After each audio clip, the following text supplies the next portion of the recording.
내용을 우리가 살펴보면 사사기에는 늘 일정한 그 패턴이 있습니다. 이렇게 흐름이 있는데, 그것은 이스라엘 백성들이 평안을 누리다가 그리고 그 평안이 오래 지속이 되면 가나안 문화에 빠지고 또한 우상 숭배에 빠지고 하나님을 배반하는 그런 사건, 그런 흐름으로 나타나게 되죠. 그러면 이스라엘 백성들이 배반하고 하나님의 곁을 떠나는, 그리고 우상 숭배에 빠지는 그런 모습을 보고 하나님께서는 이스라엘 백성들을 징치하기 위하여 이방 민족을 세워서 이스라엘 민족을 압제하도록 합니다.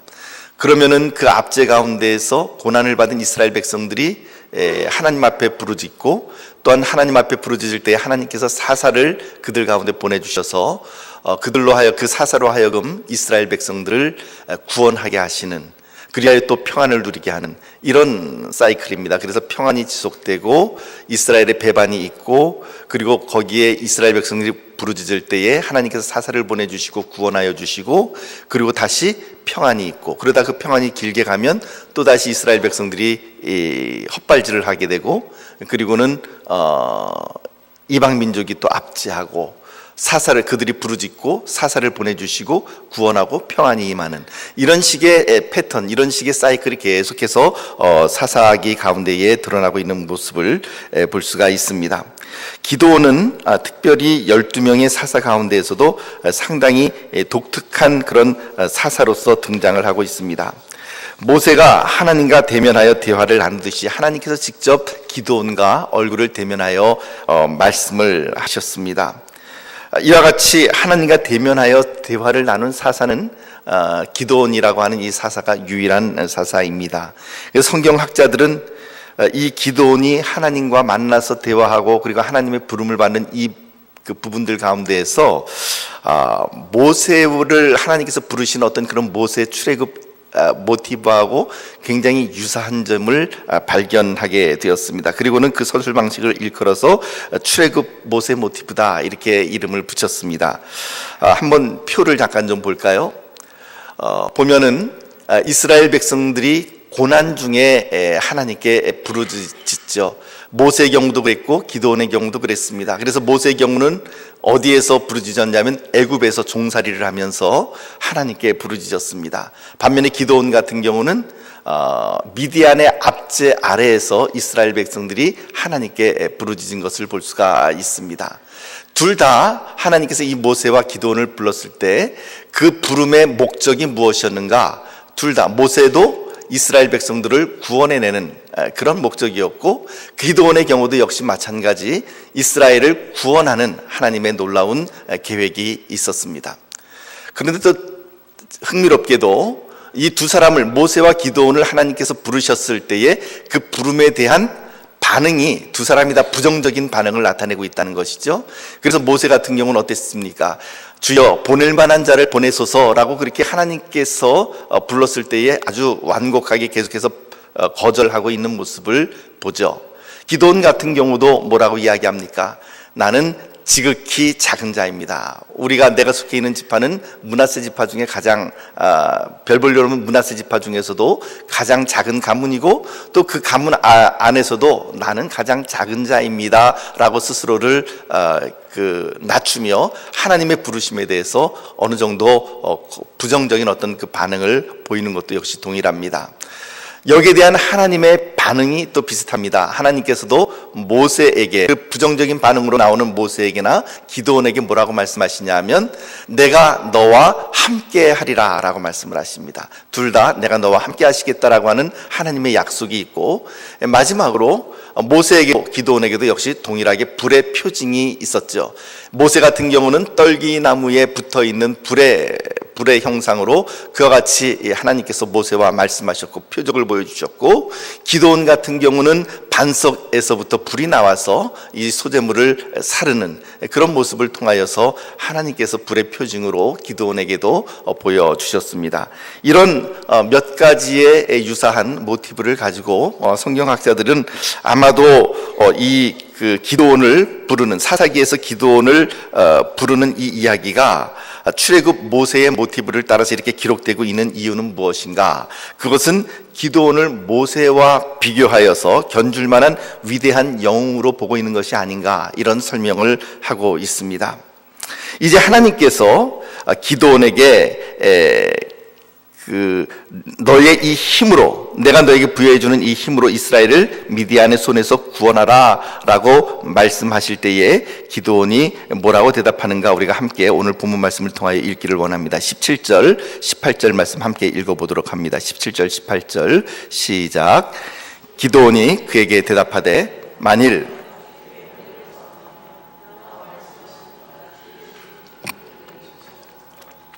내가 예물을 가지고 다시 주께로 와서 그것을 주 앞에 드리기까지 이곳을 떠나지 마시기를 원하나이다 하니 그가 이르되 내가 너 돌아올 때까지 머무르리라 하니라.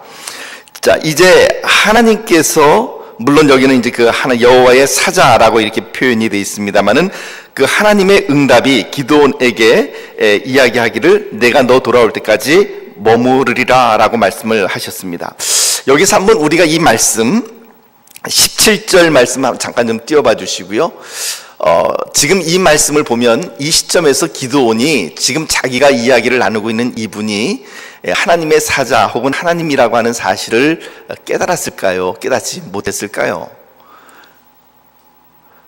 뒤에 보면은 기드온이 내가 이 육신의 몸을 입고 죄악된 육신의 몸을 입고 내가 여호와를 보았으니 내가 죽게 되었구나라고 두려워하는 것을 보면 어떻게 보면은 아직까지 모르고 있는 것 같기도 한데, 또 한편으로 보면 여기에 드러나 있는 독특한 이 그 단어들을 보면 어느 정도 자기 앞에 서 있는 이 존재, 자기 앞에 서서 지금 자기와 대화를 나누고 있는 이분이 뭔가 평범한 사람은 아니다, 어떤 신적인 존재다라고 하는 것을 눈치챈 것 같은 그런 느낌이 있습니다. 분명히 기드온 앞에 서 있는 분은 육신을 입고 사람의 모습으로 그렇게 오셨습니다. 기드온이 보기에는 분명히 평범한 사람입니다. 그런데 기드온이 뭐라고 얘기를 하냐면 만일 내가 주께 은혜를 얻었다고 한다면 나와 말씀하시는 이가 주 되시는 표징을 내게 보이소서, 이렇게 기록을 하고 있습니다. 그런데 여러분, 이 성경 말씀이 히브리어 성경에는 주 되시는 표징이라고 하는 단어가 없습니다. 주 되시는이라고 하는 단어가 없고요. 히브리어를 그냥 그대로 번역을 하면은 뭐라고 번역을 할 수 있느냐 하면은 나에게 이적을 행해 주십시오, 나에게 표적을 행해 주십시오. 어떤 표적이냐면 당신이 나와 함께 말씀하시는 그 표적을 나에게 보여주십시오, 이렇게 행해 주십시오, 이렇게 이야기를 하고 있다라고 하는 것이죠. 무슨 말이냐 하면 이 말이 근데 조금 좀 묘한 게, 나와 말씀하시는 이가 당신이라고 하는 그 징조를 나에게 보여주십시오 라고 하는 그런 내용인 것이죠.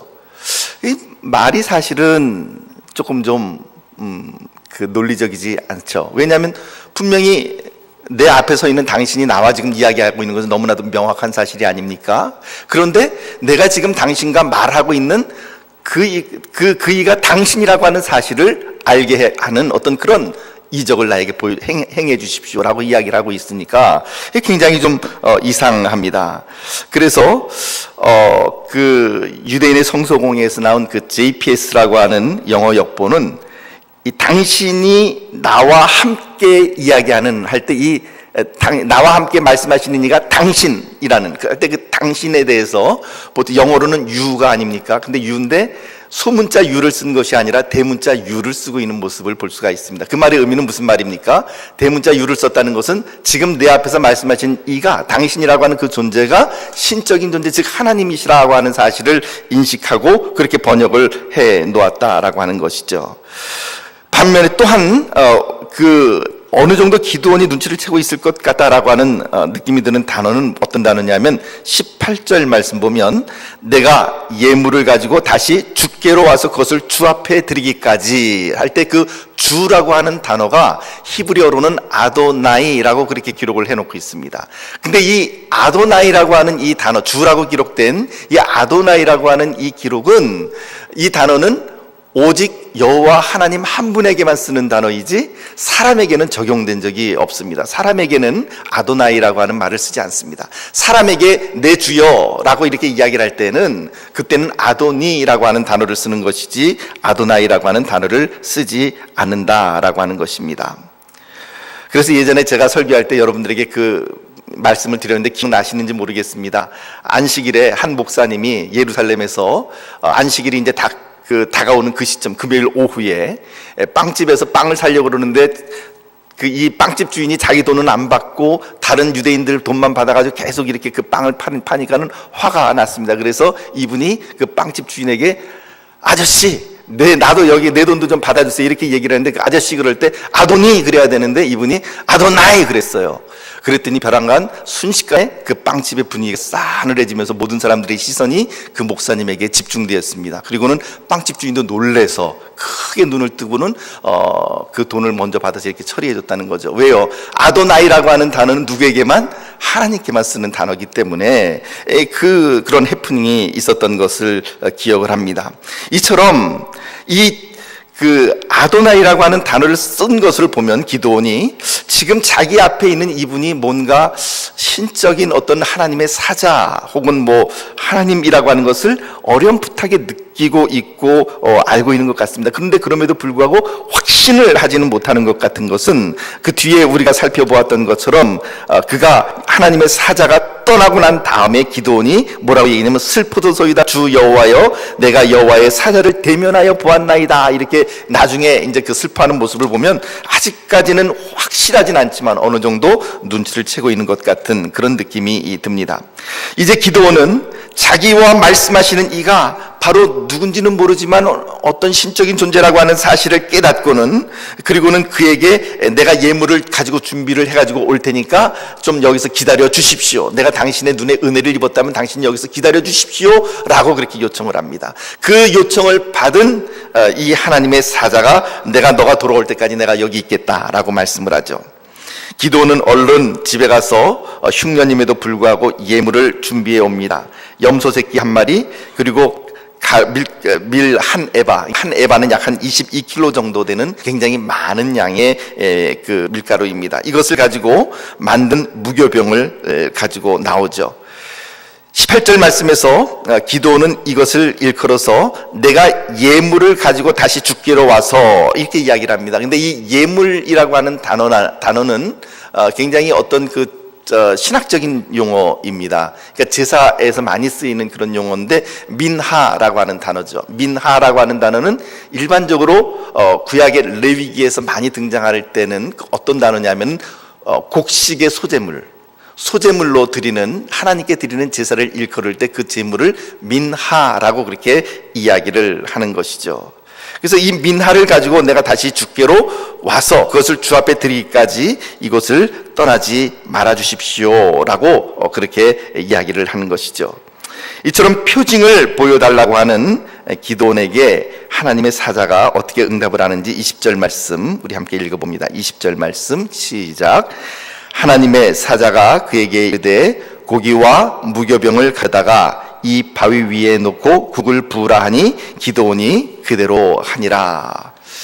자, 그 하나님의 사자가 기드온에게 뭐라고 얘기하냐면 반석 위에 그가 준비해 온 이 무교병을 놓고 22kg 정도의 밀 가지고서 이 무교병을 만들었으니까 얼마나 거대한 양이겠습니까? 그죠? 22kg 대단한 양이겠죠. 그것을 반석 위에 올려놓고 그리고 그가 준비해온 염소 고기와 그리고 그 국을 이제 그 바위 위에 이렇게 쏟은 것이죠. 그때 하나님의 사자가 지팡이를 내밀입니다. 자, 그 사건이 이제 바로 21절 말씀 가운데 나타납니다. 21절 말씀을 우리 함께 읽어보도록 할까요? 21절 말씀 시작. 여호와의 사자가 손에 잡은 지팡이 끝을 내밀어 고기와 무교병이 되니 불이 바위에서 나와 고기와 무교병을 살랐고 여호와의 사자는 떠나서 보이지 아니한지라. 자, 이렇게 보니까 여호와의 사자가 무엇을 내밀었다고요? 무엇을 내밀었다고요? 지팡이를 내밀었습니다. 어디에다가 지팡이를 내밀었을까요?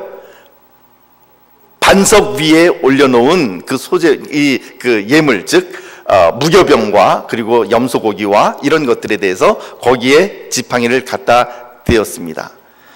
그런데 갑자기 불이 올라왔죠. 그리고는 모든 재물을 태워버렸습니다. 그리고는 순식간에 재물들이 불타서 연기가 되어버렸고 여호와의 사자는 호련히 그 자리를 떠나버리고 말았습니다. 그런데 여기서 우리가 가만히 살펴보면 여호와의 사자가 지팡이를 낼 때 불이 어디에서 올라왔다고 이야기를 합니까? 어디에서 올라왔죠? 지팡이에서 나왔나요?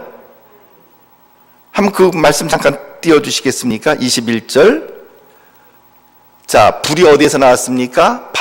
불이 바위에서 나와, 이렇게 되어 있습니다. 그러니까는 지팡이 끝에서 불이 나온 것이 아니라 불이 바위에서 나와서 그 재물을 다 태워버린 것을 볼 수가 있었습니다. 여러분, 우리가 흔히 생각할 때 지팡이를 갖다 댔다 그러면 지팡이 끝에서부터 불이 나와서 태웠다 그러면 좀 이해가 될 것 같습니다. 그런데 불이 지팡이 끝에서 나온 것이 아니라 바위에서 나왔다는 거죠. 지팡이가 무슨 그 바위를 부싯돌처럼 이렇게 탁 쳐가지고 불꽃을 일으킨 것도 아니고, 그렇다면 우리가 여기서 한 가지 내려야 될 질문은 무엇이냐면, 우리가 질문할 수 있는 질문은, 그렇다면 도대체 지팡이는 왜 내민 거야? 이런 질문이 필요하지 않겠습니까?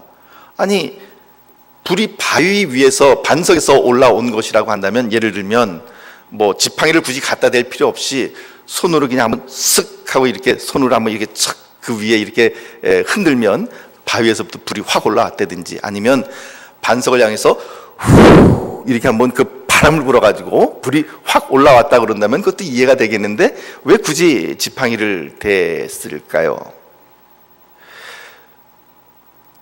어떻게 보면 지팡이를 내밀었다고 하는 이 사건은 별로 의미가 없는 행동처럼 그렇게 보이기도 합니다. 그런데 여러분, 이 사사기의 말씀은 이 사건을 통해서 우리에게 한 가지 메시지를 던져주고 있습니다.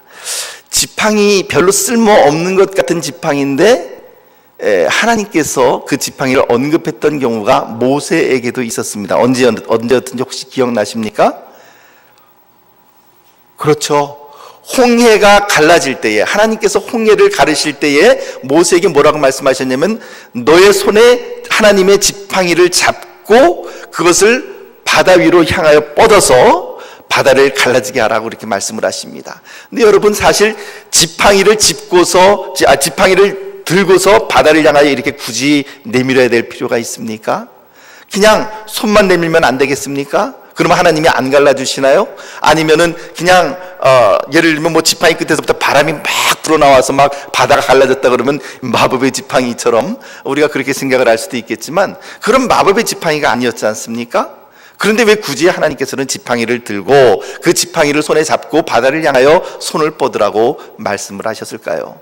아마도 이 두 개의 사건은 좀 비슷한 연관성이 있는 것 같습니다. 전혀 지팡이를 들지 않아도 될 상황에서 하나님께서 지팡이를 들라고 명령을 하신 것이고, 하나는 지팡이를 가지고 그 바위에 이렇게 된 것이고, 모세 같은 경우는 지팡이를 들고 바다를 향하여 손을 뻗었던 것이죠.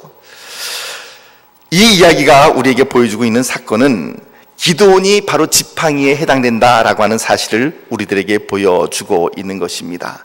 기드온이 그 자신이 능력을 행하는 사람이 아니었습니다. 능력의 원천이 기드온에게 있는 것이 아니라 기드온을 붙잡고 있는 하나님으로부터 그 능력이 나온다라고 하는 사실을 보여주시는 것이죠. 그리하여 기드온에게 하나님께서는 암암리에 이런 메시지를 전하는 것입니다. 너는 마른 나무 막대기와 같이 참으로 네가 말한 것처럼 별 볼 일 없는 므낫세 지파의 가장 작은 가문의 가장 작은 자이지만, 그러나 너를 내가 손에 붙잡게 되면 너를 통하여 반석에서 불이 나올 수 있고, 너를 붙잡게 되면 모세 같은 경우도 그런 것이죠. 너를 붙잡게 되면 홍해가 갈라질 수 있다라고 하는 것을 하나님께서는 우리들에게, 그리고 기드온에게 말씀해 주고 있는 것입니다.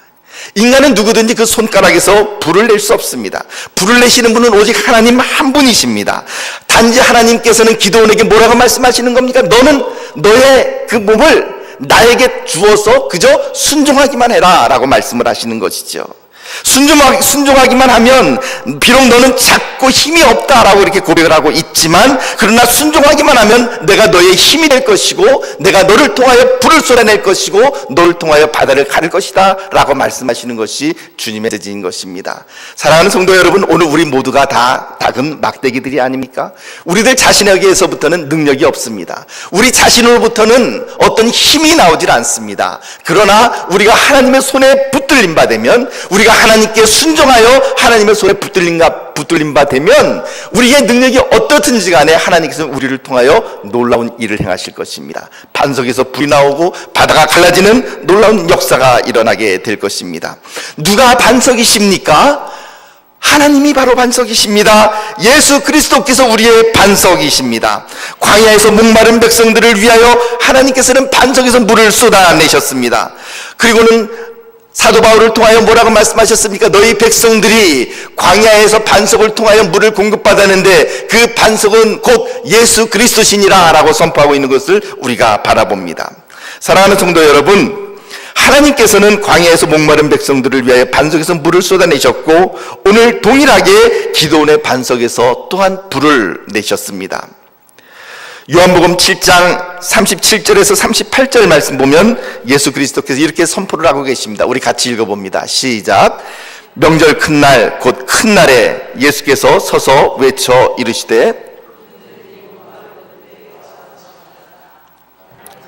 성경의 이름과 같이 그 배에서 생수의 강이 흘러나오리라 하시니, 지금 예수님께서 말씀하시는 것은 무엇입니까? 초막절 그 끝날에 예수께서 외쳐 이르시기를 누구든지 목마르거든 나에게 와서 마시라고 말씀하십니다. 즉 물을 내시는 이는 누구라고요? 반석인 나다라고 말씀을 하시는 것이죠. 주님께서는 우리들에게 생수를 공급해 주시는 놀라운 분이십니다. 그런가 하면 마태복음 3장 11절 말씀은 우리들에게 이렇게 또한 선포합니다. 세례 요한이 지금 사람들에게 이야기하는 것이죠. 함께 읽어봅시다. 시작. 나는 너희로 회개하기 위하여 물로 세례를 베풀거니와 내 뒤에 오시는 이, 즉 예수 그리스도 그분은 나보다 능력이 많으시니 나는 그의 신을 들기도 감당하지 못하겠노라. 그는 무엇으로요? 성령과 불로 너희에게 세례를 주실 것이다 라고 말씀하십니다. 누가 우리들에게 성령을 부어주시고 누가 우리들에게 불을 쏟아 부어주십니까? 예수 그리스도이십니다. 반석이신 예수 그리스도, 그분이 우리에게 생수를 공급하시고 그분의 몸을 찢어서 생수를 공급하시고 그분의 몸을 찢어 불과 성령으로 우리에게 부어주시는 분이십니다. 하나님의 불, 하나님의 놀라운 생수, 오늘 하나님께서는 예수 그리스도를 통하여 우리에게 공급하여 주시고 성령님을 통하여 예수님을 통하여 불도 쏟아주시는 것이죠. 그 하나님의 불과 하나님의 임재와 하나님의 응답을 경험하고 기도원이 하는 말이 22절 가운데 기록이 되어 있습니다. 22절 우리 함께 읽어봅니다. 22절 시작. 기도원이 그가 여호와의 사자인 줄을 알고 이르되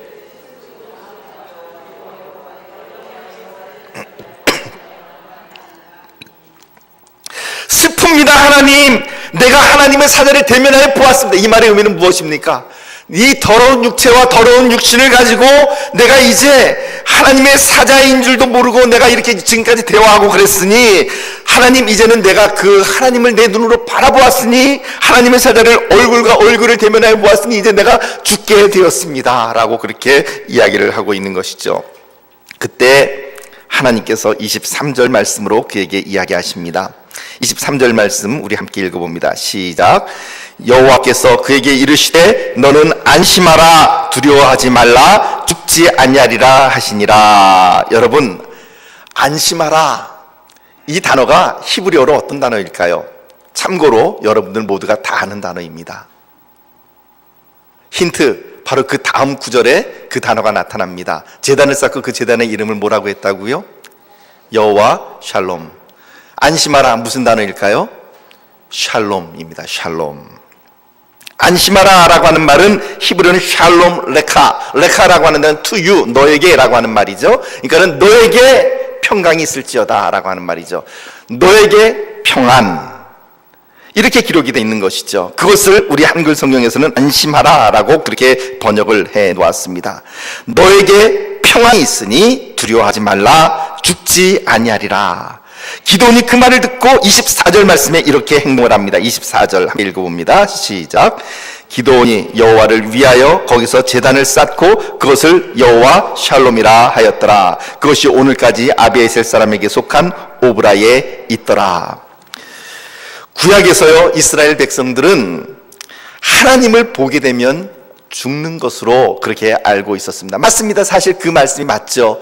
하나님의 법궤가 베스메스로 들어올 때에 베스메스 사람들이 하나님의 법궤를 들여다보았다가 대량 죽음을 당한 것을 우리가 알고 있고, 또 웃사라고 하는 사람이 하나님의 법궤가 이 그 소가 운반하다가 이렇게 날뛰니까 그 법궤를 떨어지지 않도록 손을 댔다가 그 즉시 하나님의 진노를 받아서 그 자리에서 즉사했던 것을 구약 성경이 우리들에게 증거를 해주고 있습니다.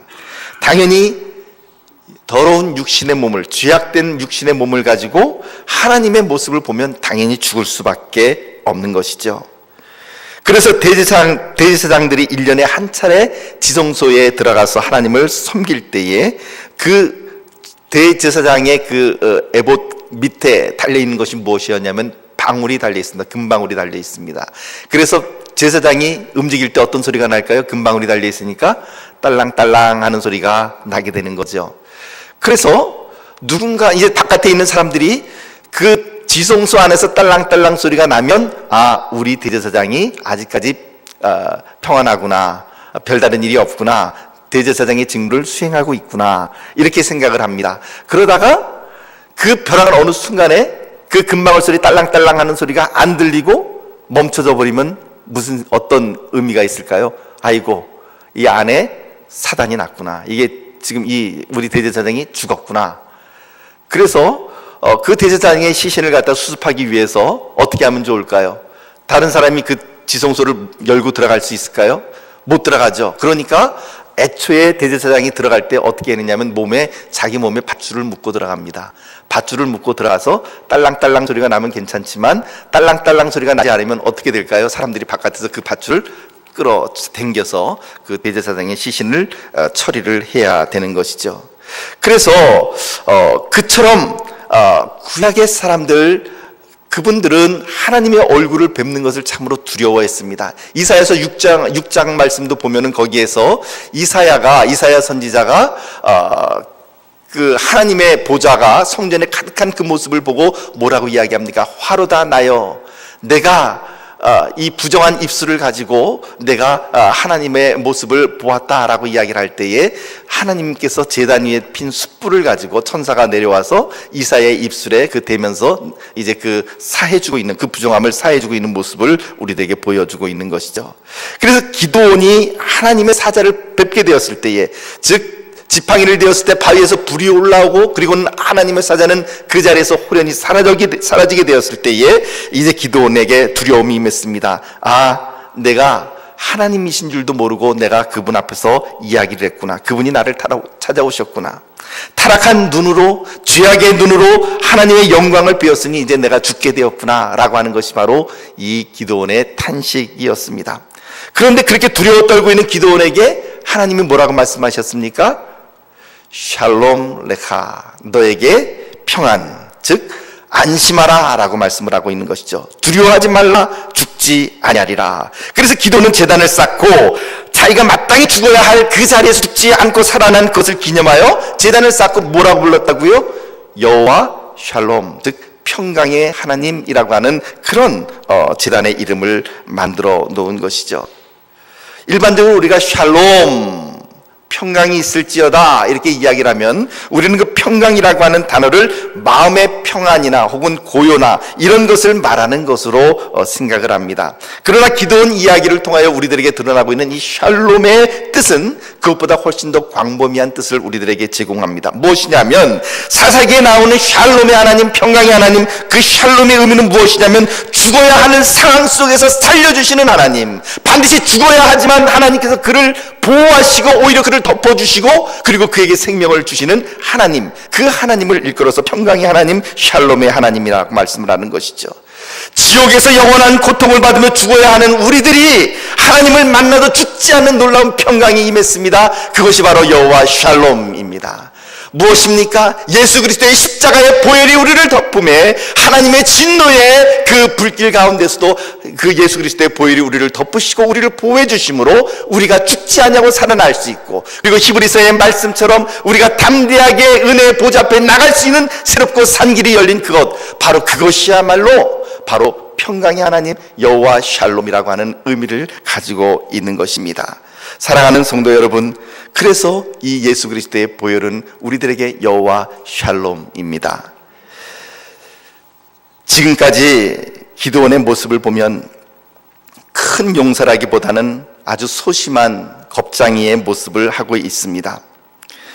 사사기는 기드온을 역사의 무대에 등장시키면서 6장 전체를 통해서 기드온의 겁많음, 기드온의 소심함을 계속 다뤄주고 있습니다. 어떻게 다루고 있죠? 처음 6장에 등장할 때에 기드온이 밀타작을 하는데 어디서 타작했다고요?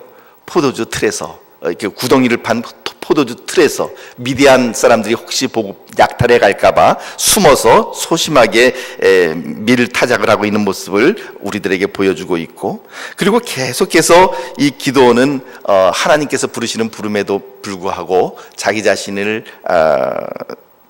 이 작은 자라고 그렇게 이야기를 하면서 거절하고 있는 그런 모습들을 또한 우리들에게 보여주고 있습니다. 이 기드온의 모습, 연약한 모습, 겁장이와 같은 이런 모습은 당시 이스라엘의 모습이었고 또 오늘 우리들 자신의 모습일 수도 있다라는 생각이 듭니다. 또한 한국교회의 모습일 수도 있습니다. 이처럼 소심하고 유약한 기드온을 볼 때에 우리는 여기서 우리 자신의 얼굴을 보는 것이죠. 밀려 들어오는 미디안 족속으로 인해 생긴 두려움은 이스라엘 백성들을 유약하고 그리고 또한 소심한 민족으로 만들어 놓고 있습니다. 그래서 6장 10절, 23절, 27절, 7장 10절 계속해서 거기에 등장하고 있는 단어는 어떤 단어냐면 두렵다, 두려워하다라고 하는 말이 반복적으로 등장을 하고 있습니다. 또한 기드온 이야기를 우리가 살피면서 이렇게 가만히 관찰해 보면 기드온이 주로 활동하는 시간대가 밤일까요, 낮일까요? 언제인 것 같습니까? 기드온의 주 활동 시간대가 밤이라고 하는 사실을 우리가 알 수가 있습니다. 왜냐하면 이제 다음 시간에 이제 우리가 7장에 들어가면서 아직까지 이제 양털의 어떤 이 기적과 그리고 또한 이 6장 이제 우리가 다음번에 이제 우리가 이제 보겠습니다만은 바알의 제단과 아스라의 그 목상을 이렇게 찍어내는 그런 장면이 나오는데, 그것을 행하는 것이 언제냐면 낮에 행하지 않고 밤에 행합니다. 낮에 행하게 되면 사람들이 두려워서 이렇게 밤에 몰래 찍어버리는 것이죠. 양털 표징을 요구하는 것도, 하나님을 믿지 못하여 하나님 앞에 양털 표징을 요구하는 것도 밤에 요구를 합니다. 심지어는 전쟁도 밤에 수행을 하죠. 낮에 행하는 것이 아니라 밤에 우리가 잘 알고 있는 것처럼 항아리와 횃불과 나팔을 가지고 그렇게 전쟁을 수행하고 있는 모습을 봅니다. 이것이 우리들에게 보여주는 어떤 상징적인 의미가 있습니다. 그것은 곧 낮이라고 하는 시간을 미디안에게 통째로 빼앗겨버린 하나님의 백성들의 모습을 보여주고 있는 것이죠. 마땅히 이스라엘 백성들에게 속해야 할 그 낮이라고 하는 시간이 미디안 사람들이 활개치는 그런 시간이 되었고, 하나님의 백성들은 오히려 낮 시간에는 두려움과 고통으로 숨어 지내고 있는 그런 시간입니다. 그래서 밀타작을 하면서도 타작마당에서 하지 못하고 포도주 틀 속에 들어가서 밀을 터는 그런 기드온의 모습도 우리가 바라보게 되는 것이죠. 평지를 빼앗고 산지에 올라가 굴에 숨어 사는 이스라엘 백성들의 모습을 보여줍니다. 이것은 또한 장소와 공간을 잃어버린 이스라엘을 보여주는 것이라고 생각을 합니다. 이런 시간과 공간, 자기들이 있어야 할, 자기들이 마땅히 주도해야 될 시간과 공간을 빼앗겨버린 이스라엘의 모습이 바로 오늘 기드온의 모습이고 또한 이스라엘 백성들의 모습으로 나타납니다. 그리하여 이 사사기의 말씀은 우리들에게 강력한 도전을 우리들에게 던져주고 있는 것이죠. 하나님은 우리가 살고 있는 이 공간과 그리고 우리가 살고 있는 이 시대와 이 시간, 이 시간의 주인은 누구이신가? 하나님이시다라고 하는 것입니다. 그래 우리에게 속해 있는 이 공간과 시간을 누리기 위해서는 마땅히 하나님께 속한 백성이 되어야 하는데 이스라엘이 하나님을 잃어버렸더니 하나님께 속한 시간과 공간을 이스라엘 백성들이 잃어버리게 되었음을 우리들에게 암묵적으로 이야기를 해주고 있습니다. 결국 이 사사기의 말씀이 우리들에게 보여주는 것은 무엇입니까? 우리는 우리가 속해 있는 이 시간, 이 시대를 하나님 앞에 올바로 하나님의 나라로 올려드리며 살아가고 있는가? 우리가 살아가고 있는 이 장소를, 이 사회와 이 직장과 우리가 속해 있는 이 가정과 이 모든 것들을 하나님께서 다스리는 장소로 만들어 살아가고 있는가라고 하는 것이죠. 이 질문의 근본적인 이 물음은 바로 이것입니다. 우리는 하나님을 주인으로 올바로 섬기고 있는가? 사랑하는 성도 여러분, 오늘 이 사사기 말씀을 통하여 특별히 아까 우리가 지팡이 이야기를 통하여 살펴보았던 것처럼 우리가 힘의 능력이 있지 않습니다. 우리에게 힘의 원천이 있지 않습니다. 우리들의 힘의 원천은 오직 누구이십니까? 오직 하나님 한 분이십니다. 그분이 우리를 붙잡을 때에 우리는 그분으로부터 놀라운 능력의 도구로서 그렇게 쓰임을 받게 되는 것이죠. 그래서 우리들의 힘의 원천은 오직 어디에 있는가? 하나님께서 우리와 함께 하시는 것, 임마누엘의 하나님이 우리와 함께 하시는 것, 바로 거기에서부터 우리의 힘이 나온다라고 하는 사실을 분명하게 성경이 증거를 하고 있습니다. 마땅히 죽어마땅한 우리들에게 여호와 샬롬으로 주님께서는 다가와 주시고 예수 그리스도의 십자가의 보혈로 우리를 덮으심으로 놀라운 멸망의 자리에서 우리를 보호하여 주시고 구원해 주시는 분이 우리 하나님이십니다. 사랑하는 성도 여러분, 우리 주위를 살펴보십시오. 얼마나 우리를 두렵게 하는 것들이 파도와 같이 밀려옵니까? 쓰나미와 같이 때로는 그것이 우리들에게 덮쳐오지만, 그러나 그럼에도 불구하고 하나님과 함께 하신다면, 하나님께 우리가 붙들림 바 된다면 우리는 반드시 그 어떤 고난과 어려움 가운데서도 분명히 승리할 줄을 믿습니다. 그와 같이 하나님을 붙잡으시며 하나님과 동행하시며 하나님의 승리하는 백성들 되시기를 예수님의 이름으로 축복합니다. 기도하겠습니다. 하나님 아버지,